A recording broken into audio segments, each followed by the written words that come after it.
Help capture the history of our markets by contributing to the John Lothian News GoFundMe campaign to support the Markets Wiki Education history-focused video series and more.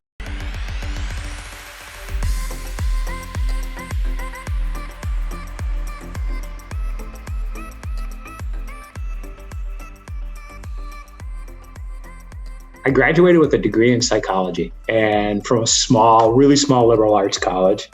And I wasn't sure what I wanted to do. So I had a couple interviews. I was trying to get into a graduate school program for human factors engineering. It's industrial psychology design in workplaces. And they only accepted 5 students in the program that I was trying to get into, and I wasn't one of those 5. So kind of curious, didn't know what I was going to do. And my mom said she had a friend who could get me a job as a runner down on the Chicago Board Options Exchange.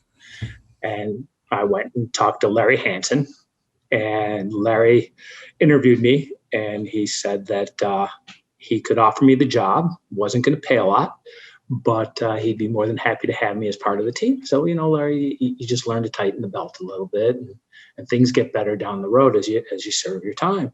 He said, well, I can start you out at $675 a month. I said, well, Larry, I guess I have to put a couple more notches in that belt. It's going to get really tight, and I'm going to be pretty hungry. But I'd love the opportunity. He said, well, you get to wear gym shoes. This is great. I have a college degree. I'm making a whole $675 a month, and I get to wear gym shoes to work. It just doesn't get much better than that. So I went down to the SIBO floor, and this is when they were on the old floor, and started out as a runner. Mike Kelly was one of my floor managers, and then Dave Cregan and Jane Ryan, and just kind of started trying to figure out what I wanted to do. And Mike Kelly kind of took me to the side, and he said, something you have to learn really early on is, where is your edge? What do you want to do, and where's your edge? And that resonated with me. And I took a look around the business and realized I really wanted to be a trader. I wanted to be the guy on the other side of the phone from the phone clerk, and I wanted to make those decisions. So I kind of set to it that year that I would start figuring out how to get to that. And it took me about 2 years after that, and I interviewed with Morgan Stanley over on the CME floor for an opening in FX, foreign exchange options. I interviewed with Paul Kimball and Zoe Cruz, and I got the job. And it was really onward and upward from there. I clerked for a while, and then was given a lot of latitude for trading, could take positions at will, traded for the main book, but really got my head around the whole thing around market making, committing capital, and how markets worked. Listed FX options was really it was the tail getting wagged by the dog. It might have even been the flea at the end of the tail getting wagged by the dog. And as liquidity started drying up in the pits, it was obvious that I needed to go elsewhere. That's when I had a conversation about potentially joining a group in the equities team within Morgan Stanley over at the SIBO. And I thought, index is really, really hot and happening. The single names were happening then as well. I'd be foolish not to take advantage of that. So I moved over to the SIBO, and that's really what transitioned me into electronic trading. I spent about probably all told maybe 3 weeks back in the SIBO working with the crew over there, and then left to go upstairs and be a part of the automated market making group. This was early 2000, and the group had been put together, I think, in early 1999. This was around the same time that Goldman bought Hull, and a lot of shops were in play. And so Goldman had been looking, before they bought Hull, they had been looking at Timber Hill. And that would have created a situation where Thomas Petterfy was the largest shareholder at Goldman Sachs. And rumor has it that didn't really sit well at Goldman. So Goldman took a pass on Timber, pulled the trigger on Hull, and then part of the potential fallout from that was Thomas Cardello came from Timber. He was one of the very senior people for Thomas over at Timber. He came to Morgan Stanley, and Morgan decided to build instead of buy. They wanted to do it organically. And so the Automated Market Making Group was born, and its first focus was on Europe. And then Morgan was an early investor in ISE, so they had to solve the problem of building a market maker for the US. And the Automated Market Making Group was tasked with that. And there were I was the only one with market making experience. I was teamed with a computer scientist and with a financial engineer, and we had a couple developers behind us. And we didn't know what we didn't know, and we just moved forward and started building this market maker and building a system. We were a PMM, and then we were LMM in all the other bins, and we slowly built out that business. We made a lot of mistakes. It was cool. The spreads were wide, so it was very forgiving back then. I couldn't imagine doing now what we did then. We decided that it would be a good idea to switch from Sun, Solaris operating system, to Linux. We thought Linux was really cool and open source and a lot less expensive from an equipment resource perspective. So we spent a couple of weeks working on that and decided one night after the risk numbers looked pretty similar that we just change operating systems. And literally the wheels are coming off the cart, the steering wheel's off the cart, everything's crashing. It was absolutely insane, but we just didn't know better. I mean, that was the coolest thing about it is we had no fear because I don't know if we were ignorant or naive, but we did it. We made that move. We actually racked the servers ourselves. We stayed late a couple nights we had a bunch of power drills and put together a bunch of servers and racked them in the back of the room and away we went. And it turned out fantastic. And it led to, from ISE, we then went to PCX and onward from there. Dave, I think the world of. I think Dave's one of those guys, you're either on Dave's team or you're not on Dave's team. And I always felt that I was on Dave's team, and I looked at him like a mentor. He really helped me in making that move from FX over to equities, kind of kept an eye out on me when it came to being, pretty much by myself in Chicago as part of the AMM group. So whenever I had to navigate anything or needed to get some political muscle, I could always rely on Dave. And then Dave actually personally escorted me downtown to ISE offices and introduced me to Dave Krell. And I sat down in Dave's office with David Krell and Dave Johnson. And it was really cool, listening to their stories and kind of being that next generation and having him do that. I'm eternally grateful for that. It was the foundation for a really good relationship there. I was kind of the lone person in Chicago, and our disaster recovery plan was they would move me from the SIBO tower, or the tower behind the SIBO, out to Morgan Stanley bought Van Kampen. So I moved out to Oak Brook and had an office out there that I ran part of the risk. We all managed the same book, but I was the remote person and set up on a webcam and an open line all day. And I'd be out in the suburbs and being out there by yourself kind of it gets lonely. You can only talk to the stapler so much without getting tired of hearing what the stapler has to say. So I was longing for other human interaction on the team. I would commute to New York on a fairly regular basis, but it was really a matter of wanting to work with others. And there was this really cool upstart called Citadel, and they were starting to make a name for themselves. I get a call from a headhunter who wants to know if I'm interested in speaking with a Chicago-based hedge fund who's in the market-making business and needs some help. So I did, and several interviews later, and quite a process later, I finally got behind the front door and joined Citadel, and that was quite an experience. I went through orientation that morning. It was about 4 hours of orientation. I came back to my desk and sat down. I'm just trying to log into my machine and get my email up, and all of a sudden, out of the corner of my eye, I see this person walk up and plop down on the desk. I look up, and it's Ken Griffin. And I'm like, oh, crap. Now what am I going to do? There was nowhere to hide. And he looks down. He says, so what do you think? Now I have to be crafty all inside of 15 seconds and come up with an appropriate response that's not going to make me look like a complete idiot, just a partial idiot, and doesn't cause me to start sweating profusely. So I just kind of nodded and I looked around. I said, really impressed. I thought it was going to be a lot bigger back here, but you seem to do a lot without that many. And he must have liked the answer because he told me that was great. And to meet him in his private conference room in an hour, we had a meeting. And it was game on like Donkey Kong from that moment on. When I first joined, I had a couple books. I had 3 or 4 sectors that I traded, but my main remit was helping them with the exchange presence, with order flow, attracting order flow, solving a lot of the non-engineering problems for Citadel. Really kind of being the face outwardly. In that meeting that I had 1 hour after joining, that was a meeting about EDPMs. And SIBO was initially floating the idea of EDPMs, and we were trying to come up with a strategy about how we could advance Citadel's name to be chosen as an EDPM, and how do we want to hit them? And I'd heard this term a couple weeks before that, and I thought it was a really good phrase. So I said, Ken, we just need to hit him with a velvet hammer. And he's like, velvet hammer? I like that. That's what we're going to do. We're going to hit him with a velvet hammer.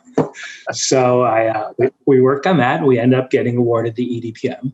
I was also the person that I was responsible for putting the guys on the trading floor. Back in the early days of hybrid trading on the SIBO, you had to have a physical presence in the pit that you were streaming quotes into, even though the person who was physically present wasn't the streamer. So we put about 20 people through membership. It was a crash course. I hired guys who were the valets at the country club that I belonged to at the time, kids that I knew from the neighborhood. It was a great gig. They were all contract employees. They were guaranteed at least 3 or 4 months. They could stick around longer if they wanted to. And some did. One of my neighbors took at least a semester, maybe 2 off from the U of I, and saved the money, and it helped him pay for the rest of his schooling. And he's still in the industry. There's a couple guys couple kids who took that job that are still around, and it's I get a kick out of that. There were quite a few movies that were viewed. I would say that they were instructed to not respond when asked for a market. Also, do not engage and don't anger anyone. Just basically go to work with a laptop, do whatever the heck you want from 8:30 to 3:05. Keep your mouth shut, and you'll get your check at the end of the month. But yes, John, they watched a lot of movies, a lot of solitaire, I imagine Free Cell. But some did take the time to actually learn what was going on down on the floor. It was also, Tommy Hampton from SIBO, and I think Ralph Bupke. They were part of that crew as well. Bob Duddy. It was a pretty eclectic bunch of old timers and really fresh kids right off the street. So it was nice to get the guys who were already established. They were on seats. I didn't have to worry about having them pass any tests, et cetera, et cetera. So I ended up at a small firm out in Charleston, South Carolina, called ATD, Automated Trading Desk, and it was a high frequency shop. There were some professors at Rutgers and Fordham, who started looking at market microstructure and noticed some irregularities. And this was back pre-decimal, and realized that there was room inside the spread, and then started taking apart SOs to a certain degree, and kind of were one of the very first SOs bandits out there, and lived inside the spread, and were made quite a bit of money. And then decimalization hit. They became internalizers, really built out this very big equity presence. In the early 2000s, I think out of Charleston, South Carolina, they were about 6 to 7% of the equity volume every day, which is a massive number, and especially given that they're not in New York or Chicago. You had latency to deal with, everything else. But they were looking to build out an options market maker. And I got recruited in to help them build that at the same time that they were going through private equity funding. So a lot of the private equity and the valuation and the deal and everything was based on, having this secondary business of the options market maker. The day before Good Friday, 2007, Citi made an offer to buy ATD. And I believe we finally signed a definitive agreement sometime in June, and the deal closed in October. And ATD was purchased by Citigroup in October, and I moved my family back to Chicago. John Wirtz and I were talking, and we started thinking about maybe joining Merrill. And so he got me an interview with Mike Stewart. And the day I showed up for my interview with Mike, and I believe Sudeep Gupta was the other person that I interviewed with that day. It was also the very first day that the first losses were reported on CDSs and CDOs. And Merrill reported their earnings that day. It was a complete you-know-what show. I was like, this is great. This dysfunction is perfect. This is what I need. If I'm going to do something now, I want it to be really exciting. So I interviewed that day, and Sudeep asked me, like, well, what do you think of all this? I'm like, it's perfect. So I gave him kind of my vision around how the business should look and where I think that the best value was. And I went home, and they kind of asked me for a range of what I was looking for and what I'd want to do. And I gave them some really ridiculous stuff. And about 4 days later, I got a call that I got the job. And I was like, oh, crap, now I actually have to do something. So I go to work, and I'm working in New York. I'm going to commute back and forth during the week. And one of my first days there, Stan O'Neill resigns. I'm like, this is even better. The dysfunction just keeps spinning and spinning and spinning. And I was in the hedge fund group inside Merrill where all the losses were happening. And the guy like 3 rows over from me was the one that was trading all this credit. And he just kept loading up the book, and I'd see him arguing in the chief operating officer's office. And then he'd walk out and he'd slam down a phone and go out and smoke like 5 packs of cigarettes or something and come to work the next day.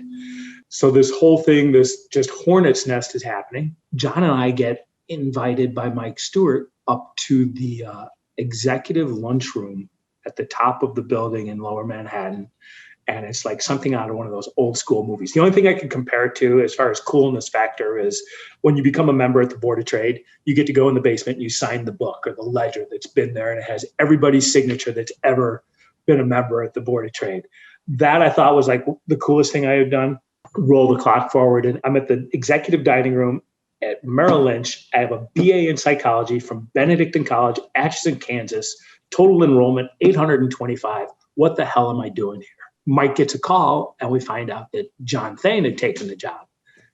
And I was like, this stuff just doesn't stop. And one thing after another. And again, it was off to the races. And then B of A acquires, and just watching the vacuum and people exit out of there. It was such coming from a behavioral science background, it was so cool to watch being in this vortex of dysfunction is probably the only way that I could describe it. At Morgan and AMM, that time was when 9/11 hit. And so it was really crazy managing a book and everything that goes with that through a first terrorist act on soil in modern times. And roll the clock forward about 9 months from that, I got invited to join a panel at CIA to be a panelist that was presented with trading opportunities, and we would design a strategy around it so that the CIA could determine whether or not there were signals in the market that would presage terrorist attacks. So from this job and being in automated trading and being in the seat that I was in, I get to walk into Langley and into CIA headquarters. I'm sitting at a table with John Mulhern, like the John Mulhern, the guy who pulled a gun on Ivan Boesky, the head of the econ department from the University of Chicago. At the time, he was the chief risk officer and I think the COO of Fannie Mae. This dude who ran some big fund-to-fund azimuth funds, and then a couple traders. I was the guy who could empty the garbage can, I think. And it was cool going through that. So it has just been one of the most magnificent runs that I could have ever dreamt of. And it really was predicated on not being afraid when the phone rang on the day that I passed that test to become a market maker on the SIBO, which was something I always really wanted to be a part of, to make that jump and go upstairs and join the new frontier of electronic trading.